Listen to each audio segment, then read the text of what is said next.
I'm looking at the words of Isaiah today.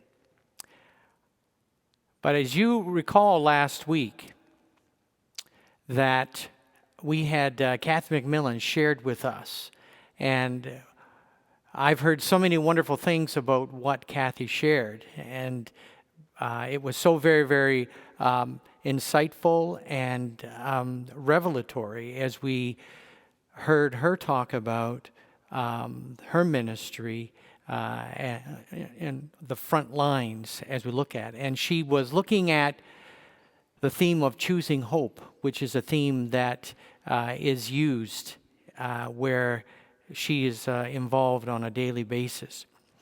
Now, you all recognize and remember that in the not too distant past, we remember hearing about a monolith that ended up somehow in the desert in Utah. And it captured the world's imagination. Nobody really knew where it came from or how it got there, and then it disappeared. Well, in my neighborhood, a monolith appeared on a neighbor's front lawn that I thought I'd share with you. And that is a monolith, which is hope. And Brian is his name. And ever since COVID has started, he has had posters in his window, words of encouragement. He's an educator. And so when I saw this and I thought of what Kathy had shared with us, I thought that the connectivity between the two was really quite substantial. And if you could see the other sides of this, I think he has all four of the themes of Advent of hope and peace and joy and love. They're all on each side. So everyone that walks by, they look at that and they say, yes, there is hope, and there is hope. Now, you know that I like art, and my partner Deb is very helpful, and she's always given me great pieces of art. And she's been doing a little research to help out the LNGO emphasis here. And so I'm going to share some of this with you today. And so bear with me as I work through this. But art historically has been a portal through which to view the past. And it has shared how societies functioned in days gone by. But it is also used as a critique of society, and it offers glimpses of what may lay in the future. Now, Caravaggio, of course, a famous Italian painter, and we have had exhibitions here at the National Gallery of Caravaggio, 17th century. This is called the Madonna of Loreto, the Madonna of Loreto. And what this is, here he has painted the reality of Roman street life in the 17th century and its poverty. You'll note that the two pilgrims here, one has bared feet and dirty feet. And these shoeless feet in Baroque art are a clue of the massive social contrasts of pre-modern Europe. And it is only by looking at these paintings that we can see as a stark, visible fact the reality that the poor had no shoes in the Rome of Caravaggio's day. Of course, there are plenty of places where people today go shoeless, but the poverty of Caravaggio depicts is nothing of the past, but it remains so powerful because its meaning continues to emanate from his painting, all of his paintings, as we view them and consider our own context. Now, this is a very interesting painting. A Spanish painter, El Aguador de Sevilla. My Spanish isn't the greatest. And this is called the Water Cellar. And I'd like you to just try to take this in for a few moments and just look at this painting and see what is transpiring here. So here you have the juxtaposition of a man of years doing his best to eke out a living by selling water to thirsty patrons. It would appear that by his worn clothing, he has little to come and go on. But do you know the young man to whom he has sold a glass of water? His well-kept appearance is that of a young boy from a family of means.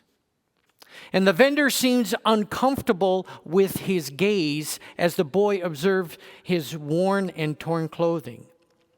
Note where the young boy casts his eyes. Now, I tried to do some cut and paste here to try to crop some of this so you can look at it. Do you see the look on the boy's face and the look on the vendor's face? Now, I realize I bring a bias to all this of my own, and so I tell you what I see, but everybody sees something differently. So you take away from these what you will. But I don't see a look of disgust on the boy's face. I see a look of pity. I think perhaps he feels sorry for this man's plight. Now, I'm going to go back to the main painting. Do you notice a third person there? There's a third person in that painting. Faintly in the background, almost a hidden onlooker. It's another man. I presume it's the boy's father. And there seems to be a likeness between he and the boy. But the onlooker, subtle yet powerful, the other man, perhaps the father, is lifting a glass as well, but while looking straight into the eyes of anyone who is observing De Silva's painting. It may have been the artist himself. Sometimes they painted themselves into their work, which often occurred. But to me, it's just as if he's saying, do you see the injustice here? Do you see this man's plight? You see, we all bear responsibility for the state of the poor. Van Gogh. This is a soup kitchen, probably in France or Holland, where he spent most of his time from the 19th or late 19th or early 20th century. Alexandra Belkova, 20th century, Russian painter, again, soup kitchen. Poverty is something, and food security is something that has been with us since time immemorial. Every society has suffered with this. And I believe that this is a scene from Latvia, where she spent most of her life in the Baltic states. Now, this painting is a difficult piece. Katy Kovitz, many of you are aware of this famous German painter. This is a lithograph. So you might even say this was an etching. But Kovitz was married to a physician who lived in one of the poor sectors of Berlin during World War I and on into World War II. And the people were starving. His office was in their home, and she saw scenes such as this every day, people coming to this doctor for help. So she spent her life painting the horrors of poverty, of hunger, the structural and systemic forces that cause it. Her 18-year-old son died in Flanders in the trenches in World War I. She was well acquainted with grief. She lost a grandson in World War II. But Kovitz produced this poster. This was a poster, and I couldn't get it all on a slide. It was just a little too large.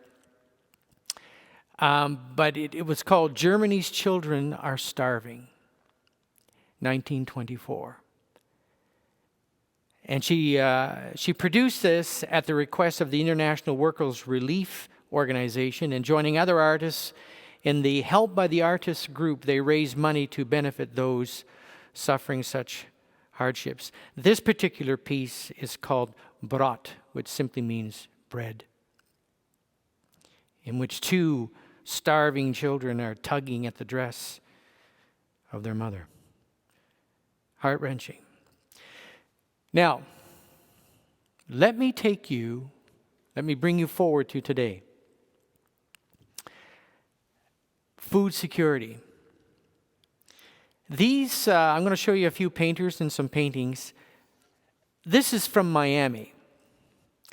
And this is today. People are hungry everywhere today. Food shortage and food security, shelter needs are real factors for many people today who've lost their employment and are having difficulty. This is called the Community Refrigerator Program. And the artists have come together to paint refrigerators in the community all over Miami. And these refrigerators are there for the people. They're filled with food, and it simply says, come, take what you can, leave what you can, it's here for you. I like the one there on the left. That's from Little Haiti, you can tell. Free food. And so the fridges are stocked all over Miami. And there you see how they're full. And they continue to fill, and people continue to come as they look for food. Try to feed their families during a very, very difficult time of illness, of COVID in the States, which is run rampant, and massive unemployment. Christine. You know, some of the best art today that offers critique of society is not found in the galleries. It's found on the street. It's really true. Not that our galleries do not present that, they do. But on the street, it's very, very tangible. It's very, very real. So Christine is a street artist, and here it is. Winter in America. Winter in America. Now, I'm going to leave that one there for a bit. Our text this morning is from Isaiah. And Isaiah poignantly speaks about the plight of the poor, the inequality that I've tried to depict this morning through art, and inequity that may be traced historically in Western culture. So we are allegedly an enlightened society, yet the disparities are glaring. The woes of Isaiah. Isaiah says, woe to those who join house to house. Woe to those who add field to field. Woe to those who chase more property and more wealth and more real estate. Woe to those who keep buying up large tracts of land and getting bigger and bigger houses so that there is no room for the neighbors. And so no neighborhood, and so to live alone, isolated, privatized, safe and secure from all alarm, so they think. So the prophet comments on the wild pursuit of private economic gain at the expense of the community, wherein some have so much that can drive out the small, vulnerable people. But the prophet proclaims, the Lord of hosts has sworn in my hearing, surely many houses shall be desolate, large and beautiful houses without inhabitants. Chapter 5, verse 9. So Isaiah in this text passes judgment on such folly, making predictions like big houses, big buildings, big land grabs at the expense of the others are unsustainable and will bring down the whole business. I'm drawing from Walter Brueggemann here. For 10 acres of vineyard shall yield but one bath, and a homer of seed shall yield a mere ephah. And that was the last verse, verse 10 of chapter 5 that I read here. I want to read a quote from Brueggemann. He says it so succinctly and poignantly. When people live in urban life, no longer related to or aware of the slow requirements of food production, when they imagine that extravagant food is simply brought out of the kitchen without thought to the wonder of growth, then the land will surely be neglected and turned over to bureaucratic agribusiness. The land will, says Isaiah, simply conduct a sit-down strike and refuse to produce under those circumstances. So as he beheld the city of Jerusalem, Isaiah cites an unbearable economic inequity that could only end in failure and alienation. So Brueggemann articulates that it is commoditization, the reduction of daily life to things, to buying and selling and getting and having and owning and eating, with the emerging impression that everything is purchasable, everything is for sale, everyone is a thing. So what Brueggemann describes here are the structural inequities that create systemic and sustained poverty with its food insecurity. And here at Southminster, as you heard Craig this morning, members of this congregation for more than 2 decades have risen to the Christian imperative to feed the hungry with Out of the Cold program. But let me quickly look to a Peruvian liberation theologian, Gustavo Gutierrez, and what he says about poverty. He says, first of all, material poverty is never good, but an evil to be opposed. He says, poverty is not the result of fate or laziness, but is due to structural injustices that privilege some while marginalizing others. And then lastly, he says, poverty is a complex reality that is not limited to its economic dimension. He says to be poor is to be insignificant. You might even say invisible. Now you look at this. This is Kevin Lee's, another street artist, called The Invisible Poor. This visual representation of invisible poverty, invisible children, invisible harm, invisible feelings, invisible lives, and invisible hearts is profoundly striking. The fact that the image is created to be stepped on, stepped up, or stepped over speaks truth to childhood neglect, childhood poverty, and childhood adversity. That's actually painted on those steps. Quite incredible. Quite incredible. And the image was produced as part of a UNICEF campaign on poverty by the street artist. His name is there, Kevin Lee. Now let me quickly turn to where we are here in Ottawa. As we consider poverty and food security here in Ottawa, as it is anywhere, it brings its own complexities. These are not simple issues. They are very complex. Research tells us that evidence is mounting that the neighborhoods and communities in which we live affect not only our health, but also the gap in health between rich and poor. So residents in the poorest areas are twice as likely to report poor overall health.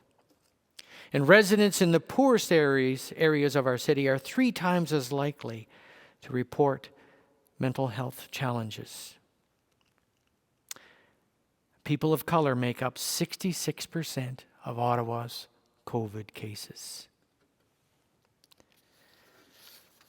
And across Ontario, the sectors with a high proportion of racialized communities and high material deprivation have higher rates of COVID-19 infection.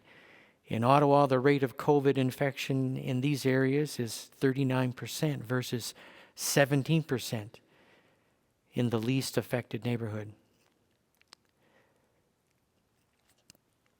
Material deprivation is defined according to these criteria. A percentage with high school graduation, single parents, total income from government transfer payments, a percentage unemployed income, or the state of housing.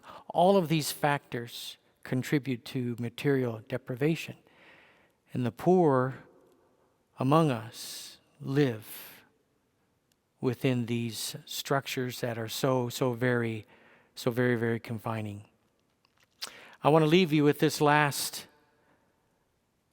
piece of street art by Banksy. You know, I refer to Banksy quite a bit because it's very profound what he brings. But as a society, we simply can't sweep these issues under the carpet. As a society, we bear responsibility as Isaiah stated. So let us share the Lord's Prayer together, and as we bring this to a conclusion. Our Father and Mother, who art in heaven, hallowed be thy name. Thy kingdom come, thy will be done, on earth as it is in heaven. Give us this day our daily bread, and forgive us our trespasses, as we forgive those who trespass against us. And lead us not into temptation, but deliver us from evil. For thine is the kingdom, the power, and the glory, forever and ever. Amen.